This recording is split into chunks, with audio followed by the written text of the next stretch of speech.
Hello. सो आई hope तुम लोगों ने अपना फ्रंट एंड अभी तक बना लिया होगा। Moving on to our back end. तो अगर तुम लोग यहाँ पे देख सकते हो, तो जब भी तुमने अपना प्रोजेक्ट जो है इनिशियलाइज किया होगा, इसके अंदर तुमको इस तरीके का स्ट्रक्चर दिखा होगा, जहाँ पे सोर्स के अंदर कई सारे सब फोल्डर्स होंगे, जैसे main, Kotlin, com dot something. और यहाँ पे एंड में तुम्हारे जो प्रोजेक्ट का नाम तुमने दिया होगा वो लिखा हुआ होगा, और रिसोर्सेज होगा। रिसोर्सेज वो वाला फोल्डर है जहाँ पे हम अपने डेटाबेस का कॉन्फ़िगरेशन करने वाले हैं, जो अभी नहीं, अगली एक दो वीडियोस के अंदर हम कर देंगे। तो जब भी तुम इसको खोलोगे, तुम्हारे सामने अभी के लिए सिर्फ ये एक फाइल दे रखी होगी, जो भी तुम्हारे एप्लीकेशन का नाम है, application.kt। ये तुम्हारा स्टार्टिंग पॉइंट है, जहां तुम्हारा ऐप स्टार्ट होने वाला है, जिसके अंदर जाके तुमने अपने ऐप को स्टार्ट करना है। ठीक है। बाकी सारे जितने तुम फोल्डर देख रहे हो ना, वो सब बनाने हैं हम लोगों को, क्योंकि जितनी भी तुम्हारी फंक्शनैलिटीज एग्जिस्ट करती हैं, वो सब इसी के लेवल पे करने वाली है, बिकॉज हमारा एप्लीकेशन यहीं पर है। ठीक है। तो अगर हम देखें तो आज हमारे लिए जो यूजेज के अंदर वाला काम है, वो है सिर्फ ऑस वाला और यूजर वाला। बाकी का प्रोडक्ट हम अगले से अगले वीडियो में देखेंगे। और जो एओपी वाला काम जो मैंने तो बताया था, जो हम ऑथराइजेशन करने वाले हैं, वो हम अगले वीडियो में देख सकते हैं। तो अगर हम यूजर के अंदर जाएं, तो हमारे पास अभी के लिए यूजर है और यूजर रिपोजिटरी है। ऑथ के अंदर जाएं, तो हमारे पास कंट्रोलर है, एक सर्विस है, डीटीओ है, और जेडब्ल्यूटी सर्विस है। तो मैं तुम्हें एक बार ओवरव्यू दे देता हूँ ये होता क्या है। कंट्रोलर हमारा वो एंटिटी है जो हमारे फ्रंट एंड से कम्युनिकेट करता है। लाइक फ्रंट एंड से जो कॉल आती है ना, वो पहले कंट्रोलर के पास ही आती है। फिर कंट्रोलर क्या करता है, वो सर्विस को वो कॉल भेजता है। सर्विस लेयर के अंदर हमारा बिजनेस लॉजिक लिखा हुआ होता है, कि जिसमें हमें बताता है कि हमें करना क्या है, क्या ऑपरेशंस करने हैं उसके ऊपर। सर्विस जो होती है वो कनेक्टेड होती है तुम्हारी रिपोजिटरी से। यहाँ पे मैंने ऑथ के अंदर रिपोजिटरी क्यों नहीं बनाई, क्योंकि मैंने यहाँ पे यूजर बना रखा है। यूजर के अंदर रिपोजिटरी है, जो कि हमारे डेटाबेस से कम्युनिकेट करती है। इसके अंदर जितना भी डेटाबेस से रिलेटेड काम होता है, वो यूजर रिपोजिटरी के अंदर होता है। डेटा रिट्रीव करना है, कोई सिंगल एंटिटी रिट्रीव करनी है, कुछ अपडेट करना है डेटाबेस के अंदर, तो यूजर रिपोजिटरी के थ्रू होता है। डीटीओ क्या होता है? डीटीओ सबसे पहली चीज है जो तुम करने वाले हो, जब भी तुमने फोल्डर्स वगैरह बनाओगे, फाइल्स वगैरह बनाओगे। DTO is your data transfer object, कि फ्रंट एंड से किस तरीके का ऑब्जेक्ट तुम्हारे पास आने वाला है, और बैक एंड से किस तरीके का ऑब्जेक्ट फ्रंट एंड के पास आने वाला है। तो वो तुम्हारा डीटीओ के अंदर होता है। और जो यहाँ पे तुम्हें सिंगल यूजर दिख रहा है, यूजर डॉट, ये एक्चुअली यूजर डॉट केटी फाइल है। डॉट केटी फाइल है। इसके अंदर हमारा वो स्कीमा स्टोर्ड है। फ्यूचर के अंदर जब हम डेटाबेस लगाने वाले हैं, इसके अंदर स्टोर होगा कि हमारे डेटाबेस के अंदर जो हमारी टेबल बनेगी, वो किस फॉर्मेट के अंदर बनेगी। इतना मेरे ख्याल से सिंपल हो गया, तुम्हें समझ में आ रहा होगा। सिंस मैंने तुम लोगों से कहा था कि जो भी स्प्रिंग वगैरह है उसको सीख लेना, तो मैं अभी के लिए तुम लोगों को कुछ टास्क दे रहा हूँ, जो कि तुम्हें करने होंगे। पहला, अपना ये जो फोल्डर स्ट्रक्चर है, ये सारे फोल्डर्स को क्रिएट करो पहले तो। ठीक है। मैं तो बता रहा हूँ करना कैसे होता है, बस फोल्डर्स तुमने बना लिया। सबसे पहला काम तुम्हारा जो होता है, create DTO, data transfer object बनाओ। फ्रंट एंड से क्या आने वाला है, लाइक लॉगिन के लिए अलग होगा, साइन अप के लिए अलग होगा, और जो तुम रिस्पॉन्स भेजने वाले फ्रंट एंड के अंदर, वो एक अलग चीज होगी। तो पहले फोल्डर क्रिएट करो, डीटीओ बनाओ अपना। उसके बाद अपना रिपोजिटरी लिखो, सॉरी, यूजर लिखो। एक्चुअली यूजर लाइक तुम्हारा बैकएंड के अंदर डेटा जो होने वाला है, वो स्टोर किस फॉर्मेट के अंदर होने वाला है।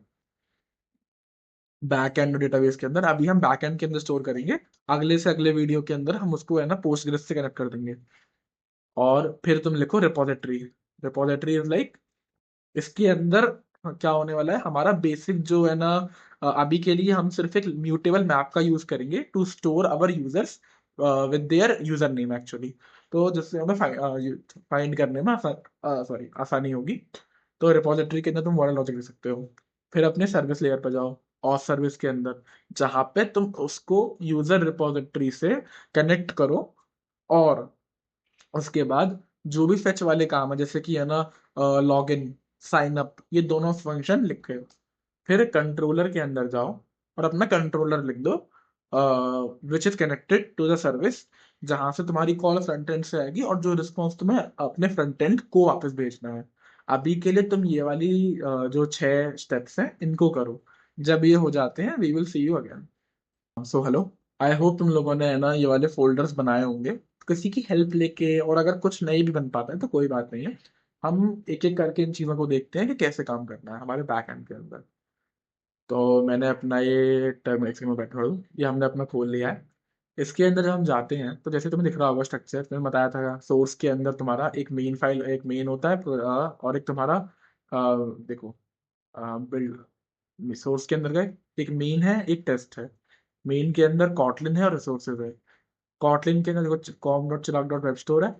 यहाँ पे मेरे अलग अलग वो हैं फोल्डर्स वगैरह। इसके अंदर हमने बताया था कि आज का हमारा काम यूजर के संग होने वाला है और हमारा काम आज ऑथ के अंदर होने वाला है। सबसे पहली चीज जो हमें क्या हुआ, हम साथ के साथ करते रहेंगे। हमारा फोल्डर्स हमने बना लिए। नाम क्या है, हम इसके ऊपर जाएंगे और हमने एक एक टिक करते रहेंगे, फोल्डर्स हमारे बन गए। अब हम जाते हैं अपने डीटीओ के पास। तो अब हमें बनाना है अपना डीटीओ।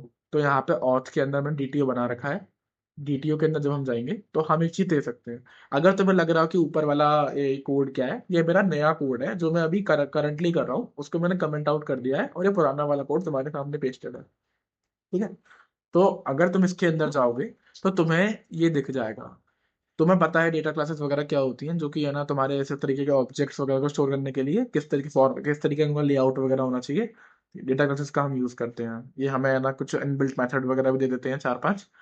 तो हम देखते हैं साइन अप का डीटीओ। तो हमने जैसे फ्रंट एंड में देखा था, साइन अप के लिए हमारे पास यूजर नेम आएगा, पासवर्ड आएगा, ईमेल आएगा, डेट ऑफ बर्थ आएगा। लॉगिन के अंदर हमारे पास यूजर नेम आएगा और पासवर्ड आएगा। हम जो रिस्पॉन्स इसके अंदर भेजने वाले हैं वो एक स्टेटस भेजेंगे कि हमारा ऑथराइजेशन ट्रू हुआ या फॉल्स हुआ, और एक मैसेज भेजेंगे कि अगर फॉल्स हुआ तो किस रीजन की वजह से हुआ हमारे फ्रंट एंड के पास। जनरली हम एरर्स थ्रो करते हैं, पर अभी के लिए हमें ऑथ रिस्पॉन्स भेजने वाले हैं। तो हमारा ऑथ डीटीओ क्रिएट होकर तैयार है, क्रिएट कर लिया हमने अपना डीटीओ। अब हम चलते हैं यूजर की तरफ कि हमारा बैकएंड के अंदर किस तरीके से चीजें सेव होने वाली हैं। तो जब हम यूजर की तरफ जाते हैं तो तुम ये देखो, यहाँ भी हमने एक डेटा क्लास बनाई है। इसके अंदर यूजर के अंदर यूजर आईडी होने वाली है और जो चारों चीजें हमने दी थी वो होने वाला है। और हम पासवर्ड की जगह पासवर्ड हैश यूज कर रहे हैं, क्योंकि हम कभी भी पासवर्ड को स्टोर नहीं करते हैं, उसकी हैश फॉर्म स्टोर करते हैं, जो कि मैंने तुम्हें बता दिया था वो जो हम डिटेल यूज कर रहे थे उसके अंदर। अ, तो हमारा यूजर भी बन चुका है कि किस तरीके से हमें बैक एंड के अंदर वो करना है। अब हम जाते हैं यूजर को, अब ये जो जिस तरीके से हमें बैक एंड के अंदर स्टोर करना है, अब इसको जाना है हमें उसके पास, किस तरीके से कनेक्ट करना है हमारे उससे कंट्रोलर से। उसके लिए हमारा होगा यूजर रिपोजिटरी। रिपोजिटरी के थ्रू हम डेटा बेस से इंटरेक्ट करते हैं। अभी के लिए हमने क्या कहा था कि हम एक क्लास है यूजर रिपोजिटरी, इसके ऊपर मैंने @ रिपोजिटरी वाला वो लगा रखा है और टैग। तुम्हें पता होगा स्प्रिंग के अंदर क्या कौन से टैग होते हैं, जैसे कंट्रोलर होता है, सर्विस होता है, रिपोजिटरी होती है, कंपोनेंट होता है, बीन होता है। और तो ये सारी चीजें होती हैं। इन सब के बारे में तुम एक बार पढ़ लोगे तो ज्यादा अच्छा रहेगा, मैं यहाँ पे बताने नहीं वाला। तो यूजर रिपोजिटरी हमारे पास ये सामने है हमारे। इसके अंदर अभी के लिए फॉर डेटाबेस हमने टेम्पररी डेटाबेस के लिए इनिशियल फेजेस के अंदर ये लिस्ट यूज करी है, जिस जो एक मैप होने वाला है स्ट्रिंग और यूजर का। यूजर क्या है हमारा, वही बैकएंड के अंदर जिस तरीके से यूजर स्टोर होने वाला है वो एंटिटी है। स्ट्रिंग क्या होने वाली है, सिंस मैंने कहा था कि सारे यूजर नेम जो होने वाले हैं वो यूनिक होने वाले हैं, तो यूजर नेम हमारी एक की होने वाली है। ठीक है। इसके अंदर मैंने कुछ फंक्शंस दे दिए हैं, जैसे ऐड यूजर है तो यूजर के तो फंक्शन ऐड यूजर, एक यूजर आएगा इसके पास जिसकी टाइप जो होने वाला है वो इस वाले टाइप यूजर के टाइप का होने वाला है। और हम उसको क्या कर देंगे, यूजर लिस्ट के अंदर उसको ऐड कर देंगे। तुमने कॉटलिन जब पढ़ा होगा तुम्हें पता होगा मैप के अंदर किस तरीके से इनिशियलाइजेशन करना पड़ता है। फिर फाइंड यूजर है तो हमने है ना ये यूजर को है ना फाइंड करके दे दिया है। मैच यूजर है तो मैच यूजर के अंदर मतलब हम बताना है कि है ना क्या यूजर नेम जो है वो पासवर्ड जो आया है क्या वो सही है कि नहीं है। तो हमने इसके अंदर रिटर्न किया है एक पेयर। पेयर हमारा जावा के अंदर भी होता है, कॉटलिन के अंदर भी होता है, फ्रॉम बूलियन टू स्ट्रिंग का। हमने पहले चेक किया कि अगर ये यूजर नेम हमारे उसके अंदर नहीं है, रिपोजिटरी का यूजर लिस्ट के अंदर नहीं है, तो फॉल्स के साथ यूजर नॉट फाउंड मैप करके भेजो। अगर यूजर लिस्ट के अंदर यूजर नेम है और उसके अंदर पासवर्ड हैश है, ये हमारा कंडीशनल चेकिंग है क्वेश्चन मार्क और डॉट वाली। अगर वो पासवर्ड के बराबर नहीं है तो रिटर्न करो फॉल्स टू रॉन्ग पासवर्ड, वरना रिटर्न कर दो ट्रू टू यूजर फाउंड। ठीक है। तो सिंपल रिपोजिटरी और हमने इसके फंक्शंस बना लिए। जनरली हम यहाँ पे एक्सेप्शंस थ्रो करते हैं, पर ये है कि अभी इनिशियल फेजेस के अंदर हम वो नहीं कर रहे। तुम अगर यहाँ पे देखोगे तो यहाँ पे एक्सेप्शंस का भी एक फोल्डर है, क्योंकि हम वो फ्यूचर के अंदर करने वाले हैं। रिपोजिटरी कनेक्टेड होती है हमारी सर्विस से, तो पहले यहाँ पे जाके इसे चेक कर देते हैं कि हाँ हमारा रिपोजिटरी कनेक्टेड है। रिपोजिटरी, और अब हम जाते हैं सर्विस के पास। सर्विस जो है वो रिपोजिटरी से बातें करता है और यहाँ पे सारा बिजनेस लॉजिक लिखा होता है। ये एक फ्लो है जो मैं बता रहा हूँ ना। अगर तुम्हें बैकएंड बनाना है तो तुम्हें यही स्टेप फॉलो करेंगे। जैसे तुम्हें डीटीओ बनाना पड़ेगा, तुम्हें बताना पड़ेगा कि बैकएंड या डेटाबेस के अंदर किस तरीके से स्टोर होने वाला है। फिर तुम्हें रिपोजिटरी बनानी पड़ेगी, फिर तुम्हें सर्विस बनानी पड़ेगी, फिर तुम्हें कंट्रोलर बनाना पड़ेगा। एक चीज और होती है, जैसे @ कंपोनेंट करके एक बीन बनानी पड़ती है तुम्हें, जिससे तुम अपने डेटाबेस को इनिशियलाइज करते हो। वो फन टाइम ही होता है, वो मैं तुम्हें बाद में बताऊंगा जब हमें ना अपना डेटाबेस इसके अंदर सेटअप करेंगे। ठीक है, तो अभी के लिए सर्विस पर ध्यान देते हैं। @सर्विस और सर्विस होने वाली है, इसके पास एक कंपोनेंट होने वाला है यूजर रिपोजिटरी का, यूजर रिपोजिटरी। मैं तुम्हें बताऊंगा ये जो हमने किया ना स्प्रिंग यूज करने का फायदा क्या है, वो कंट्रोलर के अंदर अभी बताता हूँ मैं तुम्हें। अभी इतना समझ लो कि इसके पास एक ये ऑब्जेक्ट आ गया है यूजर रिपोजिटरी का, और स्प्रिंग ने बाकी सारा इसका क्रिएशन से लेके इसके डिस्ट्रक्शन तक सब कुछ स्प्रिंग मेंटेन करने वाला है अपनी कॉन्टेक्स्ट बकेट के अंदर। ठीक है, सिंपल सा मैंने एक हैश फंक्शन बनाया है पासवर्ड को हैश करने के लिए। बाद में जाके हम एक कॉम्प्लेक्स सा हैश फंक्शन यूज करने वाले हैं। अभी के लिए सिंपल सा फ्रंट के अंदर ये ऐड कर देंगे, पासवर्ड बीच में रहने वाला है, और बैक के अंदर ये ऐड कर देंगे। दो चीजें हमारे पास होने वाली हैं, हैंडल साइन अप और हैंडल लॉगिन। पहले साइन अप को देखते हैं। फ्रंट एंड से हमारे पास क्या आएगा, एक यूजर आएगा जिसका फॉर्मेट होगा sign up DTO. Front end से डीटीओ आता है, तो डी साइन अप डीटीओ के फॉर्मेट में आएगा, और रिटर्न टाइप होगा इसका again pair boolean string type का। अगर यूजर रिपोजिटरी, जो रिपोजिटरी हमने देखो यहाँ बनाई है ना, जनरली हमें क्या करना पड़ता है, हमें ऑब्जेक्ट वगैरह क्रिएट करना पड़ता है, पर हमने कुछ किया थोड़ी कि ना val user repository is equal to new user repository, कुछ नहीं किया हमने। हमने सिंपल बस यहाँ पे इसको यूज कर लिया है, इसका रेफरेंस देके user repository dot find user, user का यूजर नेम ले लिया। हमने यहाँ पे सिर्फ मैप यूज किया था, तो यहाँ पे तुम्हारा यूजर नेम आ जाएगा फाइंड यूजर के पास। अब वो चेक कर लेगा कि है ना यूजर नेम है कि नहीं है, नहीं होगा तो वो मना कर देगा। अगर फाइंड यूजर है तो रिटर्न कर दो फॉल्स, यूजर ऑलरेडी एग्जिस्ट। मतलब हमने सिंस कहा था कि यूजर नेम जो होने वाला है वो यूनिक होने वाला है। तो अगर इस यूजर नेम का कोई यूजर पहले से एग्जिस्ट करता है तो मना फॉल्स भेजना और बोलना यूजर पहले से एग्जिस्ट करता है, यूजर नेम आपका चेंज करो। फिर हम क्या करते हैं, एक नया यूजर बनाते हैं जिसको हमने यूजर टाइप का बनाया है। रैंडम हमने इसके अंदर यूआईडी अभी स्ट्रिंग फॉर्मेट में दिया है, मैं मानता हूँ ये लॉन्ग फॉर्मेट में होनी चाहिए, पर वो आगे जाके हम कर देंगे। User dot user name, user dot email, user dot date of birth, और हैश करके हमने इसके अंदर पासवर्ड भेज दिया है। तो हमारा ये नया यूजर क्रिएट हुआ है, और यूजर रिपोजिटरी के अंदर जाके इसको हमने ऐड कर दिया है और रिटर्न कर दिया है ट्रू यूजर क्रिएटेड। ये वाला काम हमारा सिंपल हैंडल साइनअप के अंदर हो गया है। लॉगिन के अंदर भी सिंपल सा है, हम यूजर रिपोजिटरी के अंदर मैच यूजर करते हैं यूजर नेम और पासवर्ड, हैश करके हमने उसको भेजा है।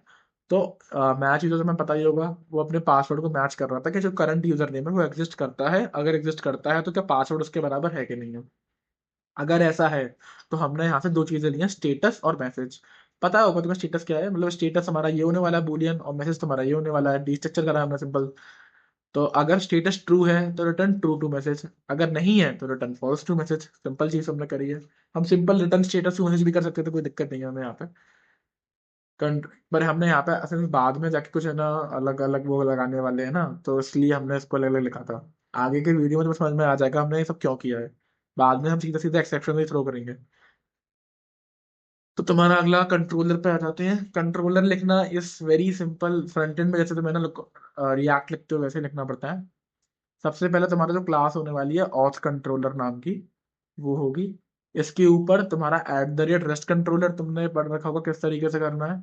रिक्वेस्ट मैपिंग, ये जो कंट्रोलर के अंदर रिक्वेस्ट होने वाली है किस एंड पॉइंट पे हिट होने वाली है, /API/यूजर्स। क्रॉस ओरिजिन, हमने इसको ओरिजिन दे दिया। क्यों? क्योंकि कोड्स का एरर आता है, हमें पता ही है, अगर एक पोर्ट से दूसरे पोर्ट पे हमें ना डेटा ट्रांसफर करते हैं, कोई एपीआई भेजते हैं, तो कोड्स का एरर आता है। ये हमारे संग जब हमें ना नोड वगैरह का सर्वर बनाते थे तब भी होता था। ठीक है, तो कंट्रोलर बनाया, इसके अंदर हमने प्राइवेट वैल ऑथ सर्विस को हमने रेफरेंस कर दिया है। अब एक चीज देखो, ये जो डिपेंडेंसी इंजेक्शन हो रहा है ना यहाँ पे, इसको समझना। ऑथ सर्विस को बनाने के लिए तुम्हें दिख रहा होगा यहाँ पे उसको एक यूजर रिपोजिटरी की जरूरत है। पर क्या जब हमने यहाँ पे ऑथ सर्विस डिफाइन किया है, हमने कहीं पे कोई यूजर रिपोजिटरी बनाई? जनरली हम क्या करते हैं, अगर हमें ना जावा वगैरह किसी भी लैंग्वेज के अंदर बात करें, हमें अगर कोई ऑब्जेक्ट बनाना पड़ता है, तो हमें उसके जो भी दूसरे ऑब्जेक्ट उस पर डिपेंडेंट होते हैं, वो ऑब्जेक्ट जिन दूसरे ऑब्जेक्ट्स पर डिपेंडेंट होता है, हमें वो पहले क्रिएट करने पड़ते हैं, फिर हमें उसके रेफरेंस को देना पड़ता है। अब ऐसे करते तो बहुत सारा चीजें हो जाता है, हमारा तो प्रोजेक्ट छोटा सा है। बड़े बड़े प्रोजेक्ट के अंदर 50 या 60 के करीब ऐसे डिपेंडेंसीज होती हैं, अब हर डिपेंडेंसी थोड़ी बनाएंगे। तो स्प्रिंग यही काम करता है। मैंने कह दिया कि भैया ये मेरी सर्विस है और ये मेरी रिपॉजिटरी है, तो स्प्रिंग ने इनको अपने कॉन्टेक्स्ट बकेट के अंदर स्टोर कर दिया, एप्लीकेशन कॉन्टेक्स्ट के अंदर स्टोर कर दिया। और जब भी इनकी यूजर होती है, स्प्रिंग ऑटोमेटिकली इनकी डिपेंडेंसीज को इंजेक्ट कर देता है। इसी को बोला जाता है डिपेंडेंसी इंजेक्शन, जो स्प्रिंग के अंदर होता है, जो कि तुमने पढ़ा होगा ट्यूटोरियल के अंदर, मैं गारंटी करता हूँ। ठीक है। तो ये तुम्हारा सर्विस है जिसके अंदर हमें कुछ नहीं करना, यहाँ पे बस हमने ये लिखा है और अब हमारे पास सर्विस के जितने मेथड्स थे सब आ गए हैं। और सर्विस के पहला हमें एक पोस्ट मैपिंग बनानी है हैशटैग स्लैश साइनअप के ऊपर। हमने हैंडल साइनअप करके एक फंक्शन बनाया जिसके अंदर रिक्वेस्ट बॉडी के अंदर साइनअप डिटेल होने वाला है। जितने भी पोस्ट फंक्शंस होते हैं उनके अंदर रिक्वेस्ट बॉडी के अंदर तुम्हारी ये डिटेल्स वगैरह सेंड होते हैं। ठीक है, तो आराम से तुम इसको समझ सकते हो। रिस्पॉन्स में हमारा ऑथ रिस्पॉन्स जो कि हमने डीटीओ के अंदर लिखा था, जिसके अंदर स्टेटस और मैसेज जाने वाला है, वो हो जाएगा। पहला, val status message equal to और सर्विस डॉट हैंडल साइनअप। पता ही है हमें हैंडल साइनअप ने क्या किया था, response true to user found, वरना नहीं है। सिंपल सा हमने ये किया, रिटर्न करो अगर स्टेटस तुम्हारा ट्रू है तो ट्रू मैसेज रिटर्न करो, एल्स ऑथ रिस्पॉन्स स्टेटस, अगर फॉल्स मैसेज फॉल्स। यहाँ हम सिंपल ये भी कर सकते थे, नाम क्या है, अगर इसको नहीं करना चाहें, खत्म कहानी। रिटर्न ऑथ रिस्पॉन्स, यहाँ पे होने वाला है स्टेटस और यहाँ होने वाला है मैसेज, खत्म कहानी। MSG, sorry, MSG. हम इसको सिंपल ये भी कर सकते हैं, पर सिंस हम बाद में जाके इसमें कुछ फंक्शनैलिटी ऐड करने वाले थे, इसलिए हमने इनको अलग अलग किया है। ठीक है। लॉगिन भी सिंपल सा है, पोस्ट मैपिंग है जो कि हिट होगी स्लैश लॉगिन पर। अब मतलब इसका पूरा का पूरा यूआरएल क्या बन गया, local host 8080 slash API slash users, इसका हो गया स्लैश लॉगिन, इसका हो गया स्लैश साइन अप। तो यहाँ पे हैंडल लॉगिन रिक्वेस्ट बॉडी के अंदर डीटीयू आएगा, ऑथ रिस्पॉन्स हमें सेंड करना है, और सर्विस के अंदर हैंडल लॉगिन यूज किया हमने, रिटर्न इफ सेम वही चीज करी है। तो इस तरीके से हम अपना बेसिक लॉगिन साइन अप बना सकते हैं। मैं तुम्हें चला के इसलिए नहीं दिखा रहा, बिकॉज तुम्हारी में मैं गारंटी दे सकता हूँ ये 100% वर्क करने वाला है। अभी इसके अंदर हमने जो चीज कहा था ना, एओपी वाली, ऑथेंटिकेशन वाली, वो हमने यूज किया नहीं हम। तो ये करने के बाद हमारा काम अच्छे से हो जाने वाला है। तो हमने सर्विस बना ली, हमने कंट्रोलर बना लिया। नाउ यू आर रेडी कि अपना एप्लीकेशन तुम टेस्ट कर लो। फ्रंट एंड पे जाओ, फ्रंट एंड को रन करो। बैक एंड पे यहाँ पे जाओ, जो भी तुम्हारा एप्लीकेशन डॉट केटी है, इसको यहाँ पे रन करना, तुम्हारा वो एप्लीकेशन रन हो जाएगा। फिर फ्रंट एंड को रन करना और वहां से रिक्वेस्ट भेज के देखना। अगर कुछ छोटा मोटा एरर आता है, जो कि नहीं आना चाहिए मेरे ख्याल से, उसको तुम रिजॉल्व करना। सीधा एरर को कॉपी पेस्ट करके चैट जीपीटी में मत डालना, एरर वाली लाइन को कॉपी करना, गूगल पर डालना, समझना कि है ना क्या एरर आने वाला है, फिर आगे जाके उसको रिजॉल्व करना। अभी के लिए हमारा लॉग इन साइन अप की फंक्शनैलिटी बेसिक तरीके से हमारा काम हो गया है। अगले वीडियो के अंदर हम समझेंगे किस तरीके से हम वो नाम क्या है, स्प्रिंग के एओपी का इस्तेमाल करके अपनी जो भी रिक्वेस्ट हैं उनको ऑथराइज करें। और इसके साथ साथ हम ये करने वाले हैं कि किस तरीके से अपने यूजर का सेशन या कुकी मेंटेन करें अपने फ्रंट एंड के अंदर, ताकि यूजर अगर एक बार लॉग इन कर ले तो एक स्पेसिफिक टाइम तक उसको बार बार लॉग इन करने की जरूरत ना पड़े, वो लॉग्ड इन रहे और सीधा होम पेज पे रिडायरेक्ट हो जाए जब भी वो वेबसाइट खोले। अभी के लिए इतना ही, मिलता हूँ आपसे नेक्स्ट वीडियो में। ठीक है, गुड बाय, हैप्पी कोडिंग।